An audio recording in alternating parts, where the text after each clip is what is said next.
Welcome to an this new video. जी हाँ नाजरीन, आज हम बात करने वाले हैं पाकिस्तान क्रिकेट के बादशाह प्लेयर अजहर अली के बारे में, जो कि रिटायरमेंट का ऐलान कर चुके हैं। जी हाँ नाजरीन, ताज़ा तरीन उन्होंने प्रेस कॉन्फ्रेंस की है क्रिकेट के बारे में और अपने कैरियर के बारे में कि मुझे क्यों रिटायरमेंट कर दिया गया। सब कुछ बताने वाले हैं इस मुख्तसर सी वीडियो में। इस वीडियो को एंड तक लाजमी देखें।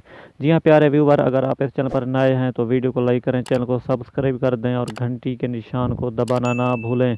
आपको बताते चलें कि अजहर अली, जो कि पाकिस्तान टीम के मायानाद खिलाड़ी के तौर पर जाने जाते थे, उन्होंने रिटायरमेंट का ऐलान कर दिया था और उन्होंने ये वजह बताई कि मैं अपनी मर्ज़ी के मुताबिक रिटायरमेंट का ऐलान कर चुका हूँ और इस हवाले से किसी भी चैनल को और किसी भी बंदे को कोई शोभा नहीं होना चाहिए कि किस वजह से मुझे टीम से निकाला गया, बल्कि मैं खुद ही रिटायरमेंट का ऐलान कर चुका हूँ।